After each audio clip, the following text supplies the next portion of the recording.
수업 시간에 선생님이 아이들에게 질문을 합니다. 바나나가 15개가 있는데 5개를 먹으면 몇 개가 남을까요? 선생님이 손가락으로 힌트를 주면서 대답을 합니다. 아이들은 손 드는 것을 기쁨으로 여깁니다. 저요! 저요! 하는데 철수가 제일 빨리 들었습니다. 철수 일어나서 정답을 말해보세요. 그러니까 철수가 일어나서 예! 5개 남았습니다. 15개에서 5개 먹었으면 몇 개 남았어요? 9개?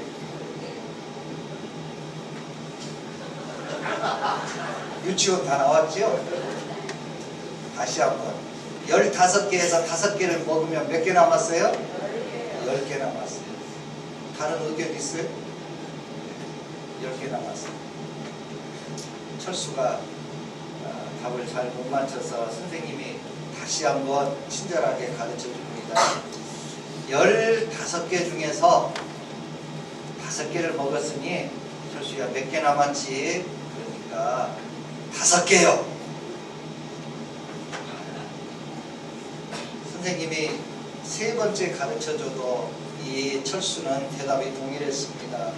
학생들한테 물어봤어요. 학생 여러분 15개 중에 5개를 먹었으니 몇 개 남았지요? 그러니까 10개요. 철수가 울먹울먹 하면서 울려고 합니다.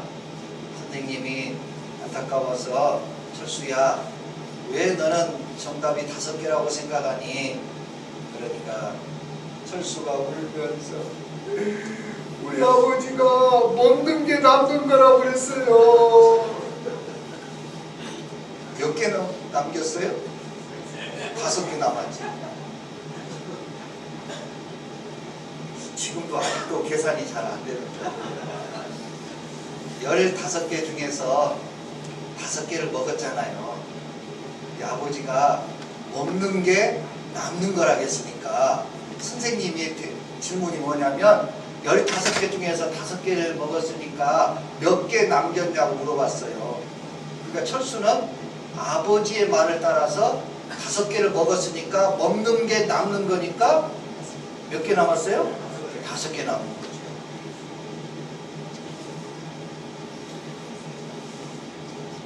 세상의 모든 문제를, 인생의 문제를 논리적인 개념과 수학적인 개념으로 풀어가려는 경향이 있습니다. 철수의 문제풀이 방식은 생존의 법칙입니다. 아버지가 지금까지 살아보니 먹는 것이 남는 것이다. 그래서 철수에게 가르쳐 준 겁니다. 철수야, 인생의 법칙이 있는데 먹는 게 남는 거다. 그러니 잘 먹어야 된다. 철수는 어릴 때부터 아빠를 존경하고 아빠를 사랑하고 아빠의 말에는 거짓이 없다는 것을 어릴 때부터 잘 느껴왔기 때문에 철수의 대답은 아빠가 하는 말이 정답이에요.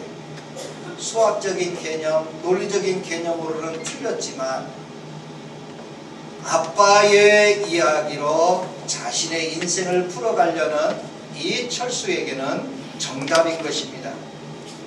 신앙의 문제를 수학적 논리적 개념으로 풀어가시는 분이 계세요. 오병이어의 기적, 떡 5개와 물고기 2마리로 어떻게 5,000명을 먹고도 12광주리가 남습니까? 신앙적인 문제를 여러분이 수학적으로 풀이해가면 절대 해결되지 않습니다. 사람들과의 관계를 여러분이 논리적으로 해석해 가려고 하셔서 사람들의 관계를 계산적으로 해나가시는 분은 결국 나중에 혼자 될 수밖에 없고 실패한 인생을 살 수밖에 없는 것입니다. 우리 민족이 나라가 손해보면 안 되지. 그러나 감정이라는 게 우리 속에 있습니다. 일본이라는 나라에게 손해를 보더라도 우리가 일본에게 무릎을 꿇거나 일본에게 절하는 것은 우리 민족에게 허락하지 않는 이야기입니다. 대통령이 일본의 왕에게 머리를 숙였느냐 안 숙였느냐, 야당의 대표가 일본 수상에게 머리를 숙였느냐 안 숙였느냐, 그거 이익에 대단히 관계된 문제가 아님에도 불구하고 우리들은 큰 문제로 부각이 되잖아요. 그게 논리적 수학적 개념으로는 안 되는 이야기입니다. 그런 민족성과 관계가 있는 것입니다. 먹는 것이 남는 것이라는 이 아빠의 가르침으로 살아가는 것이 철수의 인생 문제 풀이입니다. 여러분은 하나님 아버지가 여러분에게 가르쳐 주신 대로 살아가십니까? 세상의 수학적 논리적 계산 방법으로 세상을 살아가십니까? 우리가 세상 사람들에게 지탄받는 이유가 뭔 줄 아십니까? 교회 와서는 아멘하고 천사같이 말씀을 듣다가도 세상에 나가면 돌변을 해가지고 계산으로 사람을 만나고요, 논리적으로 사람을 만납니다. 예수님의 십자가의 사랑은 없어지고요, 용서도 없어지고요, 내 마음에 주님의 사랑이 사라집니다. 당신이 안 주면 나 손해잖아. 당신이 이렇게 해줘야 내가 이익이잖아.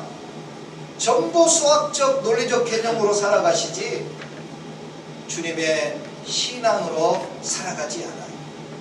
철수는 누가 뭐라 해도, 선생님이 뭐라 해도, 모든 아이들이 뭐라 해도 먹는 게 남는 거라 5개 남았습니다. 본인이 그게 정답이에요. 나는 그거 불행하지 않다고 생각해요. 나는 그거 잘못 산다고 생각하지 않아요. 자식이 부모를 신뢰하는데 뭐가 잘못된 겁니까? 그리스도인이 하나님 아버지가 말씀하는 것을 신뢰하는데 논리적으로 수학적으로 손해가 오더라도 그게 뭐 잘못됐습니까? 오늘 요셉의 문제풀이는 수학적 논리적 계산으로 인생의 문제와 신앙의 문제를 해결해 가지 않습니다. 수학적 계산 방법으로는 자기를 판 10명의 형들을 복수하는 겁니다. 자기에게 억울한 누명을 씌운 보디발 장군의 부인을 감옥에 쳐 넣는 것입니다. 친어머니가 아닌 3명의 어머니들이 자신을 팔고 형들이 그렇게 팔았는 걸 알면서도 묵인했고요, 자신의 남편인 야곱한테도 늑대가 물어갔다고 묵인하는 거죠.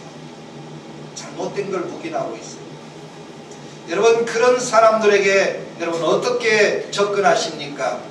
여러분이 그것을 대항하고 싸우고 보복하고 그들에게 복수한다면 여러분의 인생이 잘 될 것 같지요. 그래서 그게 안 된다는 걸 알기 때문에 우리 예수님이 원수를 사랑하고 오리를 가자 하면 심리를 가자 하고 겉옷을 달라 하면 속옷을 내어주고 오른밥을 때리면 왼빵까지 돌려대라. 그게 인생의 문제를 풀어가는 거고 신앙의 문제를 풀어가는 것이다. 우리에게 가르쳐 주신 거예요. 그거는 성경에 있는 이야기, 설교 단상에서 하는 이야기, 신앙인들이 하는 이야기, 밖에 나가면 논리적 수학적으로 이익을 창출하고 사람들 만날 때 무시 안 당하고 그렇게 살아가는 거예요. 그러니 우리 그리스도인들은 세상에 빛이 되지 못하고 소금 되지 못하는 안타까운 삶을 살아갈 수밖에 없는 것입니다. 요셉이 오늘 이 시간에 그에게 닥친 인생의 문제를 어떻게 풀어갔는지 오늘 말씀을 통하여 여러분에게 말씀드립니다. 여러분이 선택하십시오. 10개로 남은 인생을 살아갈 건지, 아버지의 말대로 먹는 것이 남는 거라고 나가 유익하다고 아버지의 말대로 살아갈 것인지 여러분이 선택하는 겁니다. 8절 말씀, 요셉의 인생의 문제, 신앙의 문제 풀이의 정답입니다. 시작. 그런즉 나를 이리로 보낸 이는 당신들이 아니요 하나님이시라. 아멘. 어머니가 다 달라요. 어머니가 4명이 있었는데 친엄마인 라헬이 동생 베냐민을 낳다가 죽었어요. 그래서 막내 11번째 아들인 요셉을 그 아버지 야곱이 대단히 사랑했어요. 그리고 특별하게 사랑했어요. 그러다 보니까 이복 형들이 이복 어머니 3명이 친엄마가 아닌데 그분들이 이 요셉을 견제하고 요셉을 가만둬서 안 되겠다 싶어서 결국에는 은 20냥에 팔아버려서 애굽의 노예로 끌려간 것입니다. 분명히 형들이 팔았고요. 어머니들이 묵인했어요. 근데 그 형들을 향하여 이제 정세가 바뀌어서 애굽의 총리가 되고 형들은 2년 동안 흉년이 들어서 쌀을 구걸하러 온 거예요. 오, 잘됐다. 드디어 내 원수를 갚을 때가 됐고 내 원풀이를 할 때가 됐다.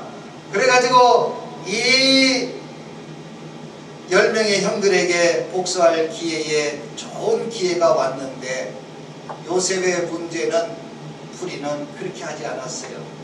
형님들, 당신들이 아닙니다. 하나님이 하셨습니다. 그게 문제 풀이에요. 여러분 같으면 어떻게 하시겠습니까? 요셉의 인생과 요셉의 사랑관계와 요셉의 가정문제 풀이와 요셉의 신앙의 풀이는 이 모든 일을 하나님이 하셨습니다. 자기가 믿고 자기가 의지하는 하나님이 하셨습니다. 그러니 형님들이 아니네, 다른 어머니들이 아니네. 그러면 이제 문제가 풀어지는 거죠. 문제가 풀어지는 거예요. 그러니까 여러분이 어떤 관점으로 여러분에게 닥친 문제를 풀어가느냐에 따라서 문제가 풀어지기도 하지만 더 꼬여가지고 나중에는 더 많은 고통을 당하기도 합니다. 요셉은 당신들이 아니에요. 형님들, 당신이 우리 나 판 것 아니고 어머니들이 묵인한 것 아니고 보디발 장군의 부인이 나에게 억울한 누명 씌운 거 아닙니다. 당신들이 한 게 아니고 하나님이 하셨습니다. 그러면 형님들이 안 했으니 형님들을 미워할 필요가 없는 거죠. 보디발 장군의 아내를 감옥에 넣을 필요가 없는 거지요. 하나님이 하셨습니다. 사랑하는 교회 여러분, 여러분을 이렇게 고생시키고 여러분을 시험 들게 하고 여러분을 고통당하게 하신 분들이 어머니요, 아버지요, 남편이요, 아내요, 교우들이요, 그리고 사람들이 아닙니다. 당신들이 아닙니다. 당신들이 아닙니다. 당신들이 아닙니다. 하나님이 하셨습니다. 그러면 이제 주적이 바뀌는 거지요. 싸움할 대상이 바뀌는 거지요. 원망할 대상이 바뀌는 거지요. 아, 저분이 아닌데 왜 그분 붙들고 내가 원망하고 화풀이 하겠습니까? 이제부터 여러분 엄마 아빠한테 어머니 아버지 왜 나를 이렇게 낳으셨나요? 아니, 하나님 왜 나를 이렇게 낳으셨나요? 바꾸셔야지. 그러면 엄마와 아빠한테 화살이 돌아갈 일이 없죠. 당신 때문에 내가 이렇게 못 살아. 당신 때문에 내가 이렇게 힘든 인생 살고 있어. 아내한테, 남편한테 적을, 주범을 만들 필요가 없죠. 그분이 아니잖아요. 하나님이 결혼시켜 주셨으니 하나님 앞에 원망하십시오. 목사님 왜 이렇게 나에게 힘든 일을 시키셨어요? 목사님이 아니에요. 당신이 아니에요. 하나님이 하셨습니다. 그러니 이제부터는 기도할 때 똑바로 하고 원망할 때 똑바로 좀 하세요. 분명한 사람한테 해야지 엉뚱한 사람한테 하고 있는 거예요. 그러니까 여러분이 안 풀어지는 거예요. 그러니까 해결이 안 되는 거예요. 그러니까 성공자가 안 되고 축복자가 안 되고 번지수를 잘못 찾아서 헛다리만 짚는 거지요. 이제부터는 하나님에게 하십시오. 하나님 왜 이렇게 나에게 힘든 직분을 맡기셨습니까? 아내가 아니요, 남편이 아니요, 자녀가 아니요, 부모가 아닙니다. 당신들이 아닙니다. 하나님이 하셨습니다. 하나님께 원망하시고 불평하십시오. 인생의 문제를 100% 문제의 해답을 찾았으니 그 문제를 요셉이 잘 풀어가게 됩니다. 그랬더니 애굽의 총리가 되었고요. 어릴 때부터 꿈꾸며 비전을 가졌는데 어머니 아버지가 자기한테 절하는 꿈, 형제들이 절하는 꿈을 이루어가는 그 비전과 꿈을 이루는 사람이 되었죠. 그리고 아버지, 형제들, 형수씨, 조카들 70명을 다 데려다가 애굽 땅에서 2년 동안 흉년이 들었는데 앞으로 5년이 더 들 건데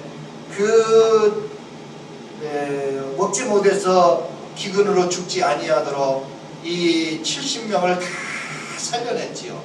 구원자가 됐어요. 꿈을 이루는 자, 사람을 구원하는 자, 그리고 애굽의 총리가 되는 그런 축복을 누렸어요. 문제를 잘 풀어야죠.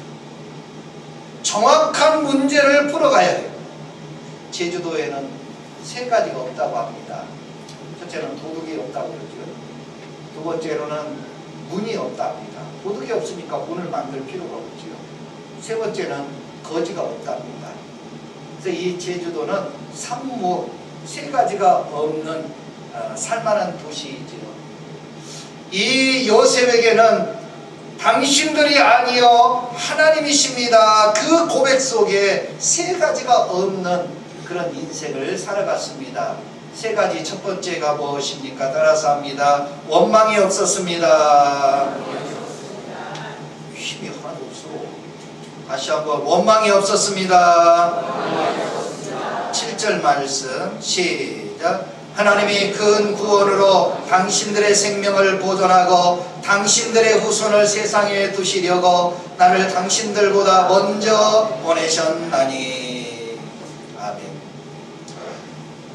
성경을 이렇게 읽어보시면 그 엘리야 같은 하늘에서 불을 내렸던 사람이요, 하나님 나 죽고 싶어요. 나 좀 그냥 죽여주세요. 나 살고 싶지 않아요. 모세같이 이스라엘을 200만을 구원한 사람도 나 가기 싫어요. 나 하기 싫어요. 하나님 왜 나를 이런 일을 시켰어요? 계속 원망해. 선지자들도 원망해. 그런데 제가 성경을 읽는 중에 이렇게 2 사람은 그 내용이 없는 것 같아요. 저한테 한번 찾아서 보여주십시오. 사람을 원망했거나 하나님을 원망하지 않는 사람, 대표적인 사람이요, 요셉이에요. 성경에 하나님을 원망하고 사람들을 원망했다는 내용이 없더라고요. 또 한 사람이 다니엘이라는 사람. 그 외에는 전부 다 무엇인가 그 속상함과 아픔을 토로하지요. 여러분, 제가 상담학을 공부했는데 그 공부한 내용 중에 이 사람을 상담할 때 그분의 어린 시절의 이야기를 많이 들어줘야 돼요. 그래서 한 9번 정도 아니면 8번 정도 상담을 할 때 1시간씩 할 때 5번 이상은 어린 시절의 이야기를 들어야 됩니다. 그래야 그분의 문제를 해결해 갈 수 있어요. 여러분이 지금 성격이 형성되어 있는데 타고난 것도 있지만 어릴 때의 상처와 아픔과 고통이 지금 여러분을 이렇게 바꾸지 못하게 하는 그런 아픔을 가지고 있어요. 그래서 어린 시절이 대단히 중요합니다. 그런데 이 요셉은요, 어린 시절에 10명의 형들에게 질투와 시기를 받았고 다른 어머니들한테 너무나 견제를 받아가지고 어머니 없이 자라면서 너무나 큰 상처를 받았어요. 너무 힘든 삶을 살았어요. 그런데 그가 그렇게 어릴 때부터 힘들게 어렵게 살아왔는데요, 단 한 번도 그 부모를 원망하거나 형들을 원망하거나 그런 소리가 성경에 없습니다. 왜 그랬을까요? 당신들이 아니기 때문에. 하나님이시기 때문에.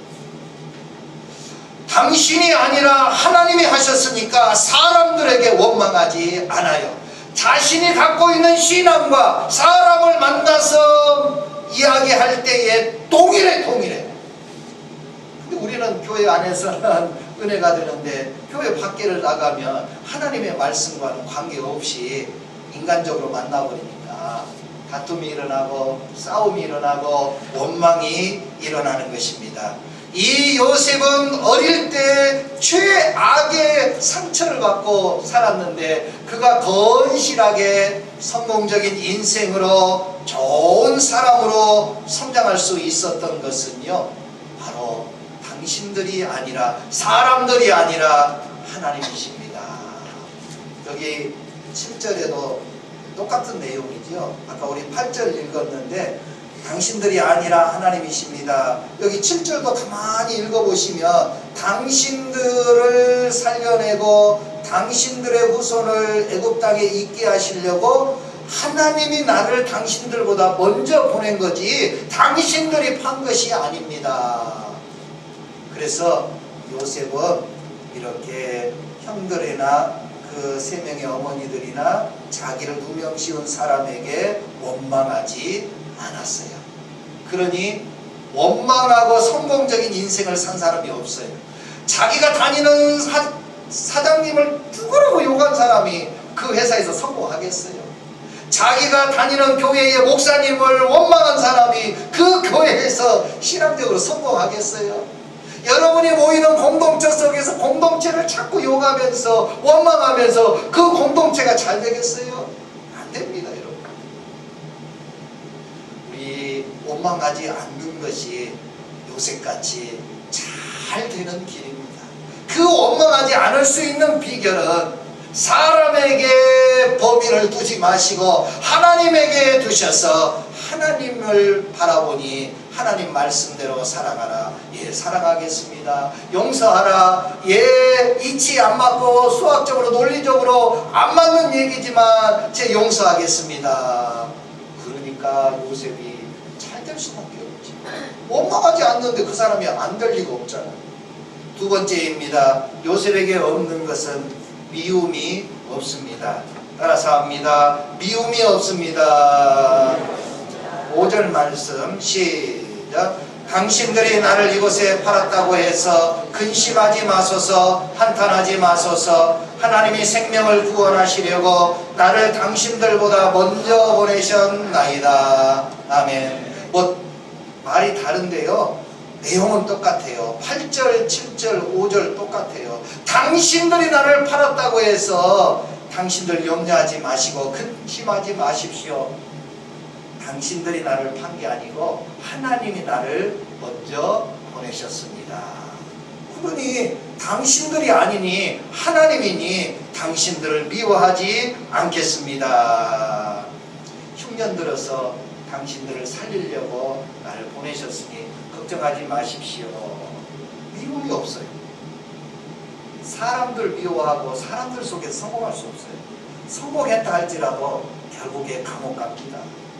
결국에 우리 대통령, 전직 대통령들처럼 세상에 신실하게 일하고 있는 사람한테 아직도 그 자리에 있습니까? 이게 대통령이 할 소리입니까? 안 되는 거예요. 여러분, 미움을 갖고 하나님 앞에 성공할 수 없습니다.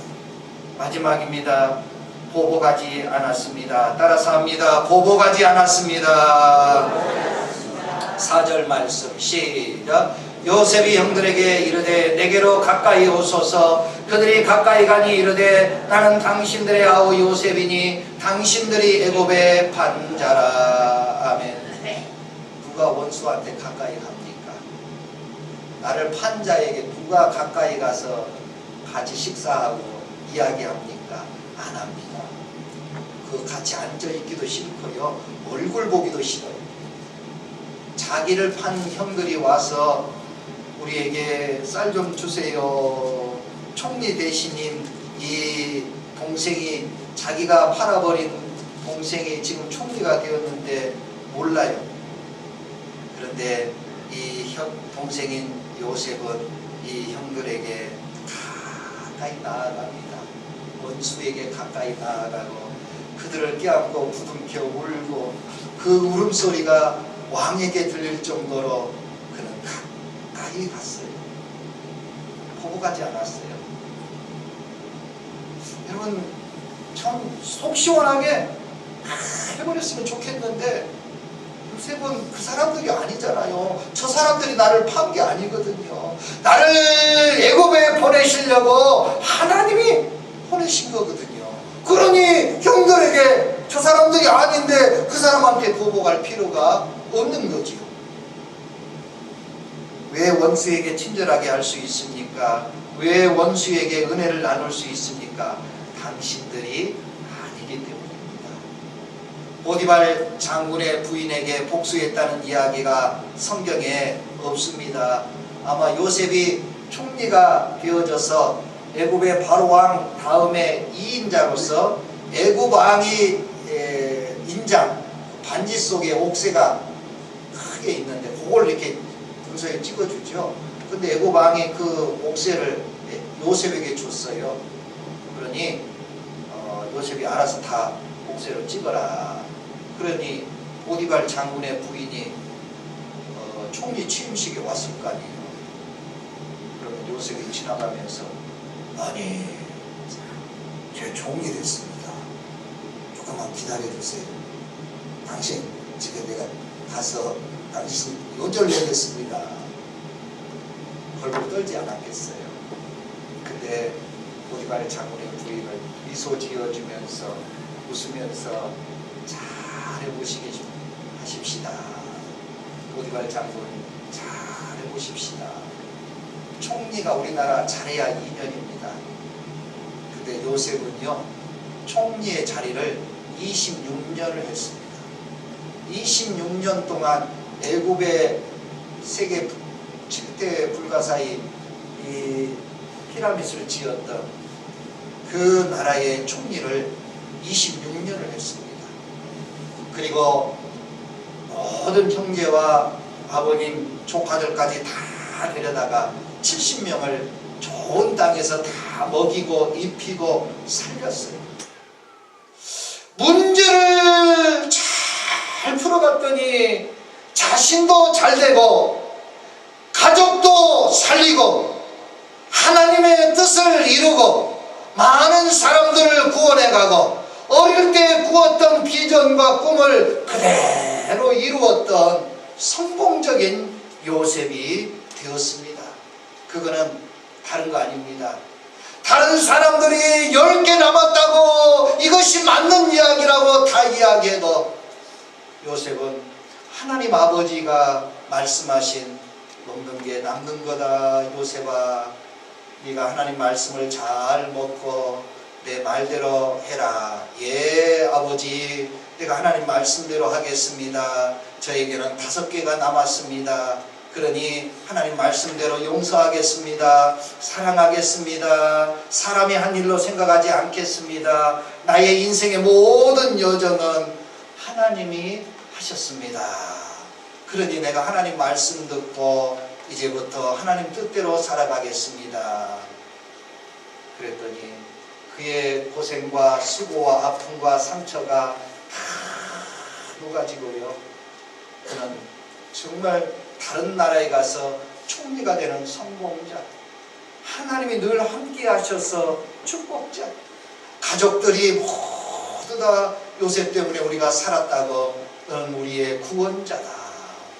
이 축복을 받아 누리는, 하늘의 복을 받고 땅과 사람들의 복을 받아 누리는 진정한 문제를 잘 풀어갔던 하나님의 백성이 되었습니다. 따라서 합니다. 이 모든 일을 당신들이 아니요 하나님이 하셨습니다. 여러분, 하나님이 하셨으니 원망할 일이 있으면 하나님께 하시고 문제가 있으면 하나님께 구하시면 이 땅에 여러분들의 문제가 풀어지고 상처가 치유되고 꼬인 문제들이 다 풀어져서 성공자, 축복자, 구원자의 반열에 올라가서 여러분들도 행복한 인생으로 이 땅에서 승리하고 복되시고 축복자가 되시기를 예수님의 이름으로 축원합니다.